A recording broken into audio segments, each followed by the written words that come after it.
hermanos, a continuar con la serie de mensajes que traemos. Y este sería el mensaje número 14 sobre el conocimiento de Dios. Amén. Amén. El conocimiento de Dios. Y estamos viendo los atributos de Dios. Algunos atributos, no sé hasta dónde vayamos con esta serie. Pero este es el mensaje número 14. Quiere decir que ya van 13 mensajes hablando acerca del conocimiento de Dios anteriores.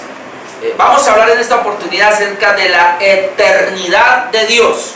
O sea, vamos a hablar de que Dios es eterno. ¿Amén? Otro atributo que es muy importante, es un atributo de Él. Este sería un atributo llamado incomunicable, es únicamente de Él. Ahora, Él a nosotros nos da una eternidad en el sentido de que Él no la comparte. Por estar dentro de nosotros vamos a tener eternidad con Él. Pero Él es eterno, Él es infinito. El pastor Paul Washer tiene una definición muy buena, yo quiero leerla, acerca de la eternidad, y dice así: uno de los más asombrosos atributos de Dios es su existencia eterna. Él no tiene comienzo ni fin, a eso nos referimos. Nunca hubo un momento en que Él no existiera y nunca habrá un momento en que deje de existir. Esa es la eternidad. Él es antes de todas las cosas y permanecerá cuando todas las cosas hayan pasado. La eternidad de Dios no significa simplemente que Él haya existido siempre, ni que existirá por un número infinito de años, sino que Él no tiene tiempo ni edad. Siempre existe y nunca cambia. Ninguna otra persona o cosa creada comporta este atributo con Él. Nosotros somos por un momento, pero Él es para siempre. Él nos hizo, pero nadie lo hizo a Él. Nosotros dependemos de Él para nuestra existencia, pero Él no depende de nada ni de nadie. Nuestra existencia terrenal se esfuma como la arena en un reloj, pero Él permanece. Él era, es y será Dios para siempre. Amén. Amén. Qué precioso eso. Por eso quise traerlo, para que viéramos más o menos lo que es la eternidad. Ahora, usted de pronto tendrá alguna definición de lo que es la eternidad, pero ¿cómo define usted la eternidad? ¿Verdad? Como en la definición no hay principio, no hay fin, siempre ha existido, no hay, cuando hablamos de la eternidad no podemos pensar en un comienzo, en nuestra mente no cabe. ¿Cómo definir la eternidad? No hay un comienzo, no hay un fin, es que es como un círculo, ¿no? Dele vueltas. Alguien dijo que la eternidad era como un mediodía sin mañana y sin noche. Imagínense un mediodía sin mañana y sin noche.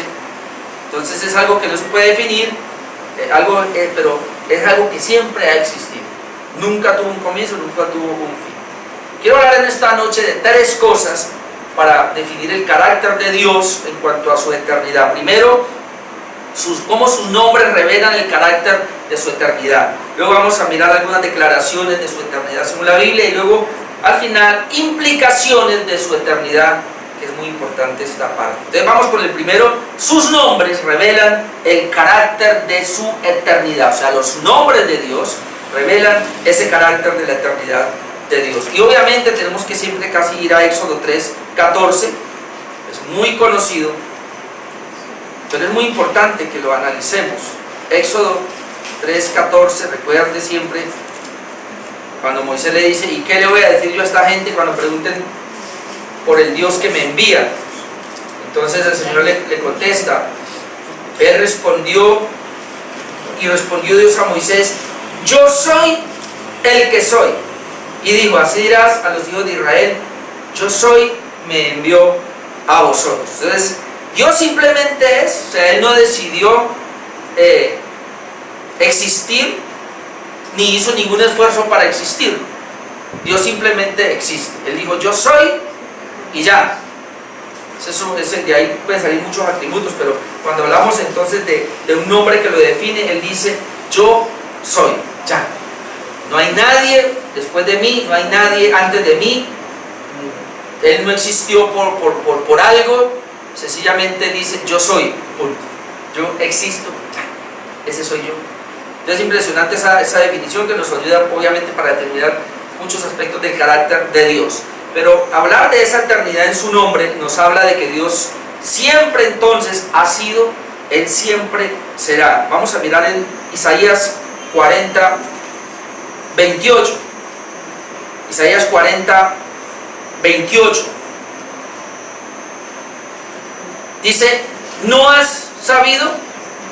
¿No has oído que el Dios eterno, ahí está la palabra, el Dios eterno, creo que eterno es esa palabra hebrea olam, el Dios eterno es Jehová, el cual creó los confines de la tierra, no desfallece ni se fatiga con cansancio, y su entendimiento no hay quien lo alcance? Pero ahí está la definición clara para el Dios eterno es Jehová. Entonces la Biblia habla de esos nombres, y ese nombre lo caracteriza a Él porque Él es eterno, así lo expresa. Entonces Dios es antes de todas las cosas y continúa cuando inclusive todas las cosas hayan acabado. Mire lo que dice Apocalipsis. Vamos al último libro de la Biblia, Apocalipsis 1:8.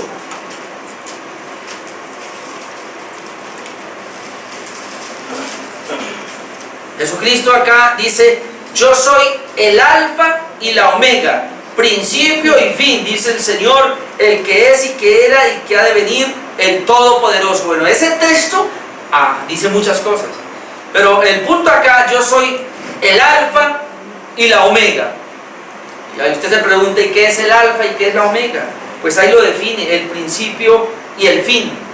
La palabra alfa es la primera letra del abecedario griego, y la palabra omega es la última del abecedario griego. O sea, como decir, yo soy la A y soy la Z. O sea, antes de A, ¿qué letra hay? Antes de Z, ¿qué letra? Después de Z, ¿qué letra hay? Entonces lo que él está diciendo es: antes de alfa no hay nada, y después de omega tampoco. Por eso dice entonces principio y fin. Yo soy el principio, yo soy el fin, dice el Señor. Y hoy como que lo amplía: yo, el que es y que era y que ha de venir. Mire, Dios ha sido, Dios es y Dios será. Ahora, Él va a venir, porque si hasta aquí todo lo que Él en el pasado lo ha dicho, lo ha cumplido, entonces lo que dijo que va a cumplir, se va a cumplir. Y esa es la promesa que tenemos nosotros. El Todopoderoso, ahí aparece la palabra el Shaddai.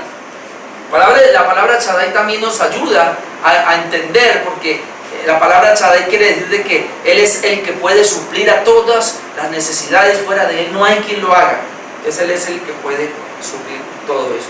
Entonces ahí podemos definir sus nombres. No me voy a ampliar en eso porque quiero llegar al último punto. Sus nombres entonces nos hablan de ese carácter de Dios en cuanto a la eternidad. Pero en segundo lugar, hay declaraciones de su eternidad en la Biblia. Hay declaraciones específicas en la Biblia que nos hablan de esa eternidad. Un ejemplo serían que los años de Dios no se conocen. Es una declaración que nos habla de la eternidad. Job 36. Es que tengo muchos textos, pues quiero ver si los abarcamos todos. Job, antes de los Salmos, capítulo 36, verso 26. Mira lo que dice este pasaje. Aquí está hablando de Eliú. Como el título en su Biblia dice, que exalta la grandeza de Dios. Entonces él dice: he aquí, Dios es grande y nosotros no le conocemos, ni se puede seguir la huella de sus años. Note, he aquí, Dios es grande. Veíamos hace 8 días la grandeza de Dios. Dios es grande. Pero luego dice: y nosotros no le conocemos. Nosotros no le conocemos. O sea, lo que conocemos de Dios es muy poquito.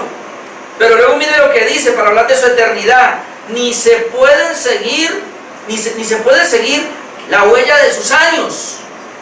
¿Sí ven? No se puede seguir la huella de sus años. Ahora, yo pregunto, ¿la huella de cualquier ser humano se puede seguir de sus años? Claro.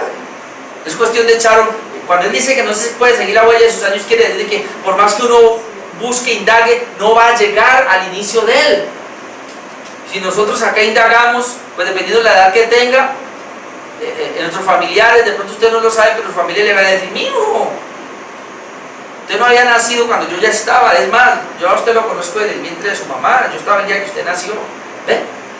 cuando usted tenía 2 años, 5 años, yo estaba ahí. Entonces esa huella se puede seguir, y los padres pues más que nada pueden conocerla a sus hijos, y esa es seguir la huella hasta los inicios. De ni siquiera estaba por acá cuando yo ya existía, uno puede decir. En el caso mío, yo tenía 20 años y mis hijas ni siquiera estaban por acá, ninguna de ellas. Ya cuando tenía 22 años ya estaba la primera, casi que las 3, a los 23 años ya tenía las 3 de edad. Entonces ya uno ya como que le sigue el rastro, la huella de los años. Pero entonces dice aquí, y a Jesús y a Dios no se puede seguir la huella de sus años. Entonces nos está hablando de una eternidad. ¿Quién puede de contar los años de Dios? ¿Quién puede decir cuántos años tiene o cuál es su principio? Por eso Dios siempre ha existido en todo tiempo. Vamos a ir al Salmo 90. Ahí más adelantico encontramos el Salmo número 90. 1 y 2.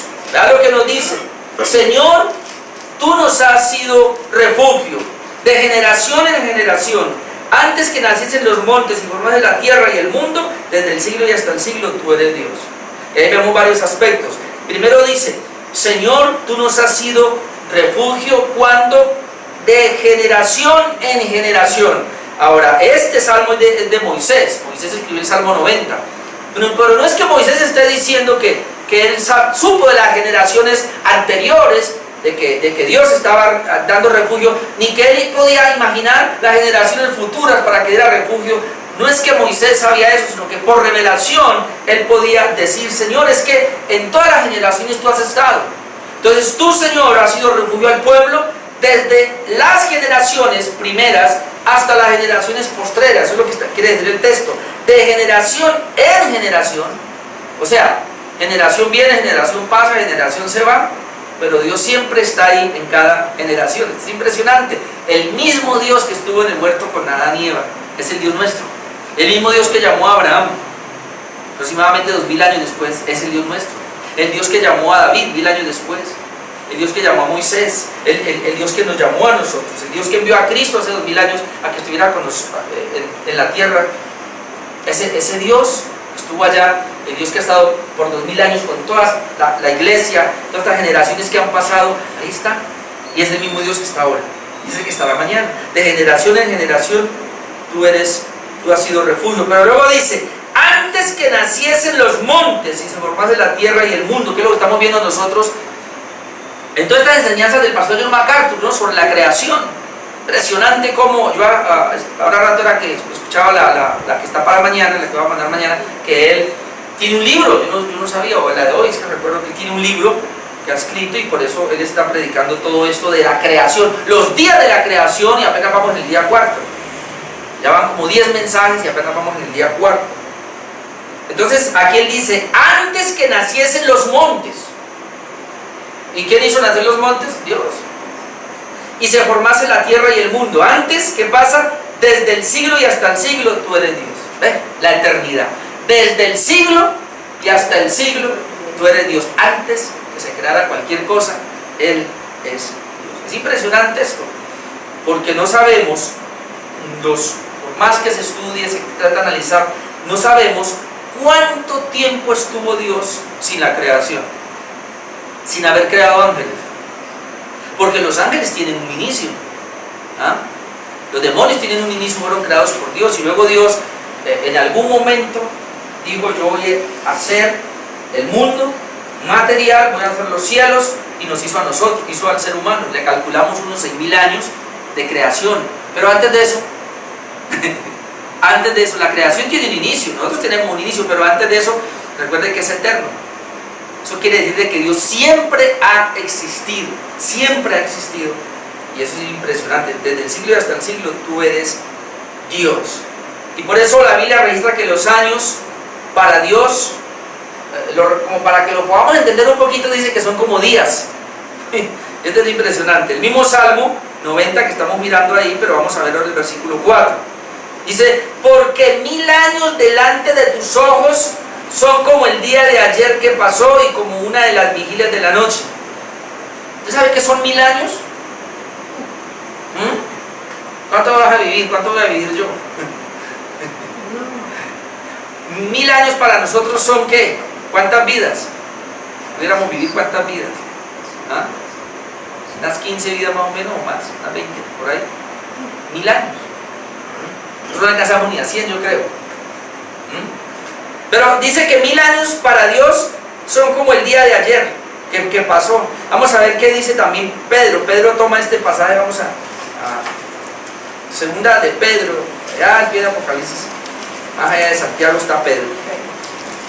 Segunda de Pedro 3:8, tomando el mismo texto, Pedro dice: mas, oh amados, no ignoréis esto, que para con el Señor un día es como 1000 años, y 1000 años como un día. ¿Cómo lo ven? Para el Señor, ¿usted puede entender eso? Para el Señor un día es como 1000 años. 1000 años es como un día. Para nosotros no, para Él sí. Pero ¿por qué esto? La única respuesta que uno puede entender: ¿por qué para el Señor, el Señor para nosotros un día para Él es como 1000 años, y 1000 años para Él es como un día? ¿Por qué así? Porque es que el Señor no tiene tiempo. El Señor vive, hemos aprendido esta frase teológica que nos ayuda, el Señor vive en un eterno presente. ¿Entiendes eso? El Señor vive en un eterno presente. O sea, Él es eterno, a Él no lo limita el espacio, no lo limita el tiempo. Por eso Él vive en un eterno presente, donde para Él el día de ayer es lo mismo que hoy. 1000 años que pasaron para Él es un día. Nosotros somos los que estamos sometidos a un tiempo, a un espacio, y Dios no. Esto es impresionante, o sea, la grandeza de Dios es muy, muy impresionante. Esto con relación a las declaraciones de su eternidad. Pero quiero que entremos ahora al tercer punto, donde más me voy a demorar, que hay unas implicaciones de su eternidad. Y yo encontré 5 implicaciones de la eternidad de Dios. La primera implicación es que su reino es eterno porque Él es eterno. El reino de Dios es eterno. Esa es la primera implicación, porque Dios es eterno. Salmo número 45. Dije que vamos a correr un poquito por las escrituras. Salmo 45:6 dice: tu trono, oh Dios, es eterno y para siempre. Cetro de justicia es el cetro de tu reino. El reino de Dios. Tu trono o tu reino, oh Dios, es eterno y para siempre. Hermano, esto es impresionante, porque Dios le ha dado autoridad a los hombres, y Dios ha permitido que se levanten faraones, que se levanten reyes en nuestros días, que se levanten presidentes. Dios lo ha permitido para que reinen un poquito, pero ese reino es pasajero, y la Biblia dice que Él le ha dado autoridad a las personas para eso. Pero el reino de Dios es eterno. Ya dijimos que es eterno, no tiene principio ni fin. O sea que Dios siempre está gobernando, su reino es eterno. Por eso nosotros no creemos en un mundo dual, donde hay quienes dicen: bueno, Satanás tiene su reino. No, es que el reino de Dios siempre ha existido, y Dios le permitió a Satanás un pequeño gobierno, como le ha permitido al hombre un pequeño gobierno. Pero el gobierno de Dios es eterno, siempre ha existido. El día que Dios le diga a Satanás: quítese de ahí, se quita. Y también que le diga al hombre, porque Dios es eterno y Él reina para siempre. Es impresionante. El Salmo 145:13, ahí más adelantico. Salmo 145, versículo 13 dice: tu reino es reino de todos los siglos, y tu señorío en todas las generaciones. Y esto es impresionante, porque quiere decir, otra vez, tu reino es reino de todos los siglos. En todos los siglos, en todas las generaciones, Dios siempre ha reinado. Pero mire lo que dice: y tu señorío en todas las generaciones. Hermano, no hay un día, no hay un minuto, no hay un segundo donde Dios no haya reinado. Y entonces mucha gente dice: pero esto es un caos, pero esto es una catástrofe, pero esto está pasando como... No, Dios tiene su forma de reinar, y Él permite los caos y las catástrofes, pero eso no indica que a Él se le salieron de las manos las cosas. El hombre dice: y se está acabando la capa de ozono, ¿qué vamos a hacer ahora nosotros con esta catástrofe del clima? ¿No? Tenemos problemas con el clima, el sol, mire, está acabando con las cosechas, las está quemando, la lluvia con las inundaciones está tumbando las casas, está ahogando personas, las cosechas se están llevando, los animales se están acabando. ¿Qué vamos a hacer con estos cambios climáticos que tenemos? Pero aún así Dios tiene control. Él reina. Por eso, algo que nos tiene que llevar a reflexionar con la eternidad de Dios y con su gobierno, que es eterno, que implica que siempre ha estado allí, hermano, es lo siguiente. Usted y yo no podemos controlar absolutamente nada de las situaciones. Y hay situaciones que a nosotros tratan de salirse de las manos y queremos controlarlas. Y cuando nosotros queremos controlar esas situaciones, entonces entramos en problemas porque no podemos. Entonces entramos en ansiedad y a veces nos llenamos de amargura. Pero si nosotros aprendemos a confiar en Dios, que Él tiene todo bajo control, que Él gobierna, aún en esas partes difíciles, Señor, yo no entiendo esta situación, pero la pongo en tus manos, porque no hay nada que escape de tu dominio, de tu gobierno. Amén. Es muy importante entender esa parte entonces. Entonces, esa es la primera implicación. El reino de Dios es eterno. La segunda implicación es que su palabra es eterna porque Él es eterno. Es impresionante, pero todo lo que es de Dios, como Él es eterno, su carácter es eterno, entonces lo de Él es eterno, como su reino es eterno. Ahora su palabra es eterna también. Vamos a mirar Isaías 40. Isaías 40, con relación a la palabra de Dios, a la Biblia, la que tiene en sus manos, 6 y 8. Isaías 46 dice: voz que decía, da voces, y yo respondí, ¿qué tengo que decir a voces? Decía el profeta Isaías, ¿qué tengo que decir a voces? Entonces, pues es esto, que toda carne es hierba, y toda su gloria como flor del campo. Lo que tiene que decir es que la hierba se seca y la flor se marchita, porque el viento de Jehová sopló en ella. Ciertamente como hierba es el pueblo. O sea, nosotros somos así, nos marchitamos. Pero luego dice, sécase la hierba, o sea, el pueblo. Marchítase la flor, que es la gloria del hombre, la gloria del pueblo. Mas la palabra de Dios nuestro permanece para siempre. ¿Qué es lo que tiene eternidad? La palabra de Dios. Nosotros nos marchitamos, nosotros nos acabamos. Por eso dije al comienzo, tú y yo vamos a morir, pero resucitamos a una eternidad, pero no es porque nosotros tengamos eternidad, sino por el hecho de estar con Dios. Cuando nosotros estamos al lado de Dios, tenemos eternidad. O porque Dios decreta la eternidad, en este caso para los impíos, que los envía a la eternidad en el infierno también. Ahora, esta misma palabra la podemos encontrar nosotros en Pedro. Estoy combinando con Pedro. Vamos a mirar la primera de Pedro 1:23. Primera epístola de Pedro, capítulo 1, verso 23. Dice, siendo renacidos, regenerados, nacidos de nuevo, no de simiente corruptible, sino de incorruptible. Note que el nuevo nacimiento Dios nos lo dio de un nacimiento incorruptible, o sea que no se va a corromper. Por eso, hermanos, el nuevo nacimiento no se puede perder, porque es incorruptible. Una persona ya nació de nuevo, eso es incorruptible, eso no se puede corromper. Pero ¿cómo nacimos? Por la palabra de Dios que vive y permanece para siempre. Por la palabra de Dios que vive y permanece para siempre. ¿Quién vive y permanece para siempre? Dios. Pero la palabra de Dios también. La palabra de Dios que vive y permanece para siempre. ¿Por qué? Y ahí toma colación el texto que veíamos en Isaías. Porque toda carne es como hierba, y toda la gloria del hombre como flor de la hierba. La hierba se seca y la flor se cae, mas la palabra del Señor permanece para siempre. Y esta es la palabra que por el Evangelio os ha sido anunciada. ¿Ve? Entonces, hermanos, el Evangelio tiene una eternidad. El Evangelio, que es la palabra de Dios, trae una eternidad. Por eso en Juan 17:3, cuando Jesús está orando y dice, Padre, que ellos conozcan la verdad. Y esta es la verdad. Y esta es la verdad. Y esta es la vida eterna, perdón. Que te conozcan a ti, al único Dios verdadero, y a Jesucristo, a quien has enviado. O sea que el Evangelio trae una eternidad en sí. Y conocer a Cristo es conocer esa eternidad, porque es la verdad, porque es la palabra de Dios. Y tener esa verdad dentro de nosotros, hermano, esa es garantía de la eternidad. Yo aquí lo dije una vez, y es verdad. Nada trajimos a este mundo, pero sí nos podemos llevar algo. Obviamente la Biblia dice que nada nos podemos llevar, nada material, pero hay algo que sí nos podemos llevar, y es lo que el Señor nos dé como resultado de su carácter eterno en la palabra de Dios, en este caso que es eterna, sería la palabra de Dios. Lo único que tú te puedes llevar es el conocimiento de la verdad, de la palabra. ¿Cuánta palabra de Dios recibiste mientras estuviste en esta vida? ¿Cuánto evangelio recibiste y viviste? Eso es lo que te va a llevar, eso es lo que me va a llevar a la eternidad. Entonces es impresionante esto. Por eso tenemos que amar la Escritura, amar la palabra de Dios.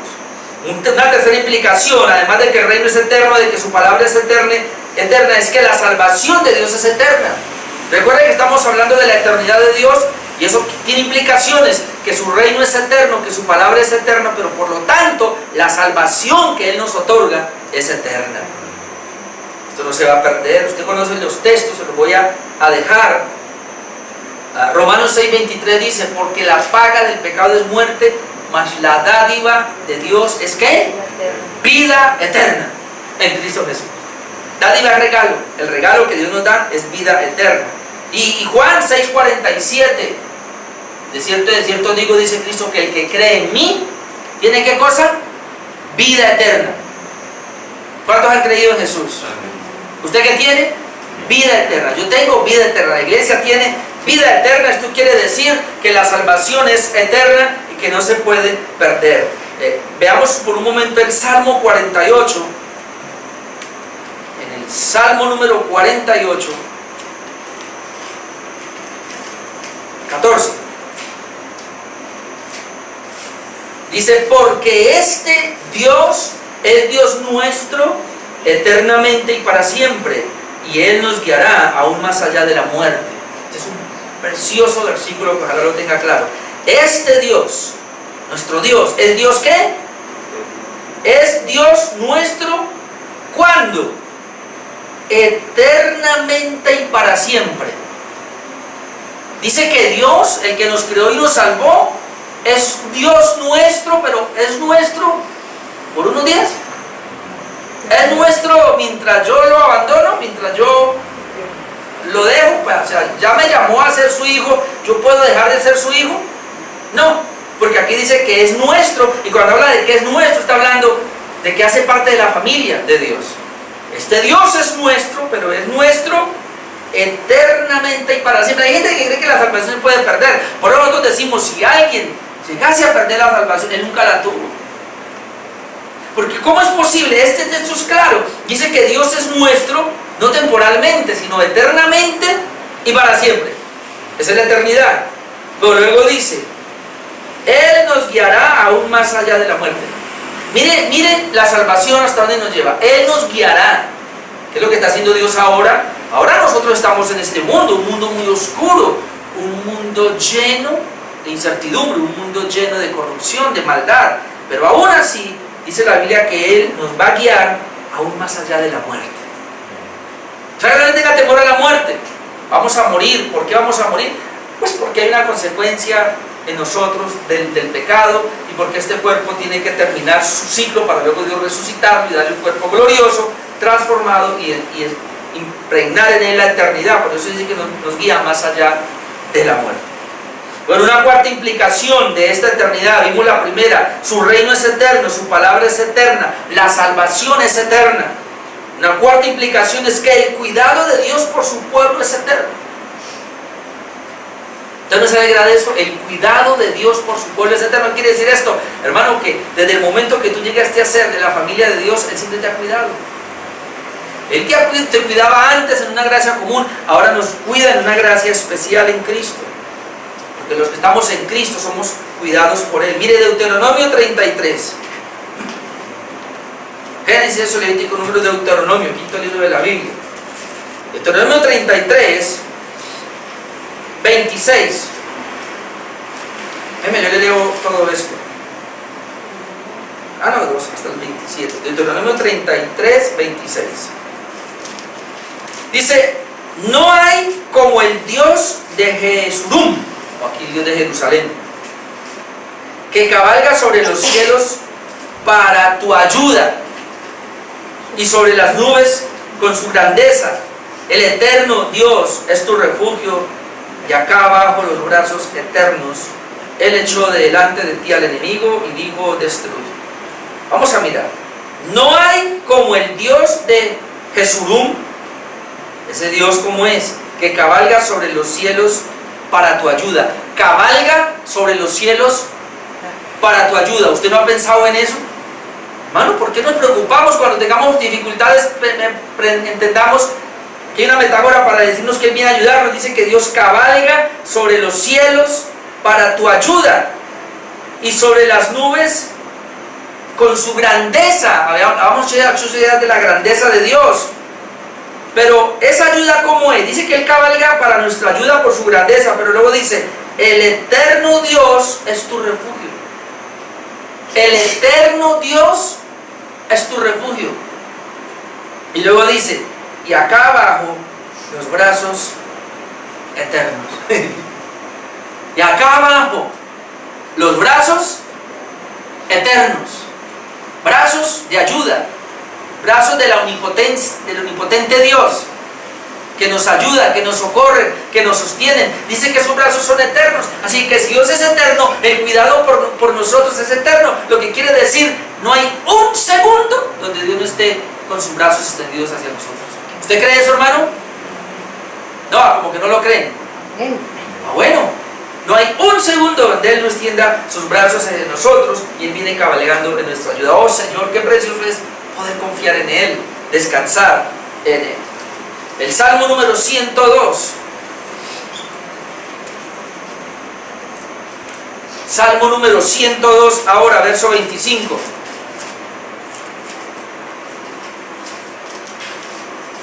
Mire esto tan precioso.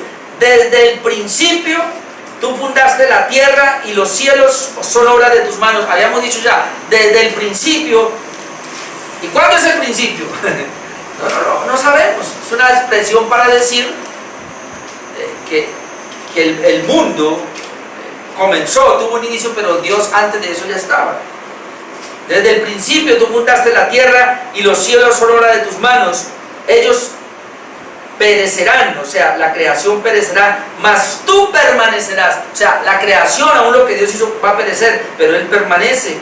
Todos ellos como una vestidura se envejecerán, como un vestido los mudarás y serán mudados, pero tú eres el mismo. Tú eres el mismo, dice acá, tus años no se acabarán. Los años de Dios no tienen, como no se pueden encontrar, como veamos ahora rato. Ahora aquí dice que ellos no se van a acabar. Los hijos de tus siervos no te habitarán seguros, y su descendencia será establecida delante de ti. Los hijos de tus siervos habitarán seguros. ¿Por qué? Por la eternidad de Dios, porque Él permanece para siempre, y el texto nos dice porque los años de Él no acaban, Él es eterno, por eso hay seguridad, y su descendencia será establecida delante de ti. La palabra establecida indica permanencia eterna, algo que está ahí enraizado, establecido, que no se va a poder mover eternamente y para siempre. Entonces esto nos habla del cuidado de Dios, que es eterno. Estamos mirando el último punto, implicaciones de su eternidad. Su reino es eterno, su palabra es eterna, la salvación de Dios es eterna, el cuidado de Dios es eterno. Y la última implicación sería, ¿cuál debe ser nuestra respuesta entonces a la eternidad de Dios? Parecido hace 8 días, hay que mirarlo otra vez. ¿Cuál debe ser nuestra respuesta a esa eternidad de Dios? Lo hicimos aquí. Bendecir su nombre. Amén. Bendecir su nombre. Primera de Crónicas 16. Ahí después de Reyes encontramos a Crónicas. Primera de Crónicas, capítulo 16. Verso 34, ¿vale? Desde el 34, ¿sí?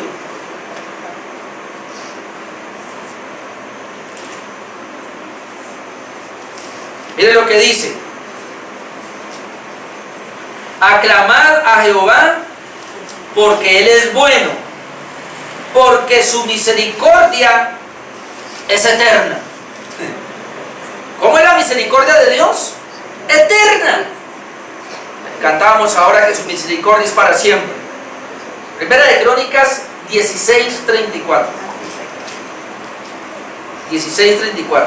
Aclamad a Jehová porque Él es bueno. Luego dice, porque su misericordia es eterna. Así como Dios es eterno, la misericordia de Dios es eterna. Pero entonces por eso dice, aclamad a Jehová. Es la parte que nos toca a nosotros. ¿Por qué tengo que aclamarle? Porque Él es eterno. Luego dice, y decir, sálvanos, oh Dios, salvación nuestra, recógenos y líbranos de las naciones. ¿Para qué? Para que confesemos tu santo nombre. Esa es la implicación que nosotros debemos tener en respuesta a su eternidad. Confesemos tu santo nombre y nos gloriemos en tus alabanzas. Ahora mire cómo termina el 36. Bendito sea Jehová, Dios de Israel, de eternidad a eternidad. Note lo que tú y yo tenemos que hacer. Lo que los hijos de Dios tenemos que hacer es este: bendito sea Jehová Dios de Israel, de eternidad a eternidad. Como Él es eterno, yo debo bendecirlo. El pueblo de Dios, siempre Dios tiene un pueblo. Ese pueblo siempre tiene que bendecirlo de eternidad en eternidad. Y todo el pueblo, y digo todo el pueblo, amén. Y alabó a Jehová. Amén. Entonces eso es lo que nuestra respuesta a Dios es esa. Nuestra respuesta debe ser alabar y glorificarlo. Y vamos a ir a Daniel 4. Daniel. Después de Ezequiel está Daniel. Vamos a mirar un momentico Daniel 4:33. Como ya les he dicho, recuerden que Nabucodonosor dijo: esto es lo que yo he hecho.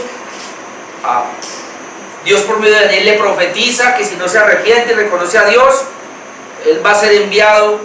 La visión que tuvo, que él iba a quedar como las bestias del campo. Y entonces, como él aún así no se arrepintió, Daniel 4:33 dice: en cuanto a Nabucodonosor, en la misma hora se cumplió la palabra sobre Nabucodonosor. Mirá lo que le pasó: y fue echado de entre los hombres, y comía hierba como los bueyes, y su cuerpo se mojaba con el rocío del cielo, hasta que su pelo creció como plumas de águila y sus uñas como las de las aves. Se volvió un animal completo. El rey más grande, Nabucodonosor, se volvió un animal completo. Pero mira el 34: mas al fin del tiempo, yo, Nabucodonosor, alcé mis ojos al cielo, y mi razón me fue devuelta. Y note acá: y bendije al Altísimo, y alabé y glorifiqué al que vive para siempre, cuyo dominio es sempiterno y su reino por todas las edades. ¿Qué hizo Nabucodonosor? Y esto es lo que queremos resaltar: bendije al Altísimo, y alabé y glorifiqué ¿a quién? Al que vive para siempre. Nabucodonosor alabó al que vive para siempre, y luego dice: cuyo dominio es sempiterno. ¿Ve? Tiene una eternidad impresionante, y su reino por todas las edades. ¿Qué es el reino por todas las edades? Otra vez, de generación en generación. Siempre Dios ha reinado. Entonces, ¿qué hay que hacer? Cuando Nabucodonosor entendió eso, ¿qué dijo? Yo voy a glorificar al Señor. ¿Ve? ¿Qué tenemos que hacer nosotros cuando entendemos que Dios es eterno? Que el carácter de Él es eterno, y que las implicaciones de Él, de su eternidad, nos están mostrando que Él, su reino es eterno, su palabra es eterna, la salvación es eterna, su cuidado es eterno. Entonces debemos responder a eso con alabanza, con exaltación. Y quiero terminar diciendo que la respuesta a Dios por su grandeza, que ya lo dijimos, pero es darle honor y gloria por toda la eternidad. Ya lo dijimos acá, pero hay un texto con el cual quiero que terminemos, que es 1 Timoteo 1:17. Oh, hermanos, yo este texto me lo gocé. 1 Timoteo 1:17. ¡Qué precioso texto! 1 Timoteo 1:17. Quiero que vaya ya todos para que lo miren, lo subrayen. Yo no sé qué va a hacer. Se lo va a aprender de memoria, córtelo, cópielo por ahí. Pero hermano, si Dios es eterno, sus nombres revelan su carácter de eternidad, declaraciones de su eternidad que vimos, implicaciones de su eternidad. Si Él es eterno y tenemos que responder a esa eternidad, entonces mire lo que dice este texto: por tanto, al Rey de los siglos, inmortal, invisible, al único y sabio Dios, sea honor y gloria por los siglos de los siglos. Amén. ¿Lo vio? Por tanto, obviamente que Él viene hablando, el apóstol Pablo, y comienza a hablar de todo lo que el Señor ha hecho en cuanto a la salvación. Cuando uno entiende todo esto, ¿qué le queda? Por tanto, al Rey de los siglos. ¿Cómo lo llaman? Al Rey de los siglos. Al Rey de los siglos. Lo llama inmortal, invisible, ya hemos hablado de la invisibilidad de Él. Al único y Dios y sabio Dios. Él es sabio, no hay más, pues después hablamos de su sabiduría. Es que aquí hay muchos atributos de Dios. Pero al Rey de los siglos, sea honor y gloria. ¿Cuándo? Por los siglos de los siglos. Amén. Y recuerden, cuando hablamos de que sea honor y que sea gloria, lo que quiere decir es que debemos reconocer su esplendor, su belleza, su majestad, su grandeza, todo lo que Él es, sus maravillas, sus obras, lo que Él es. Por eso cuando miramos nosotros cada atributo, estamos tratando de percibir quién es Dios. Y estamos mirando ahora la eternidad, cuán grande es Él, cuán eterno es Él. Entonces, esa eternidad de Dios implica que también le haya una adoración que podamos dar a Él. Amén. Pues hay que adorarle por sus atributos. Así lo conocemos y nos rendimos más a Él. Vamos a orar en esta hora.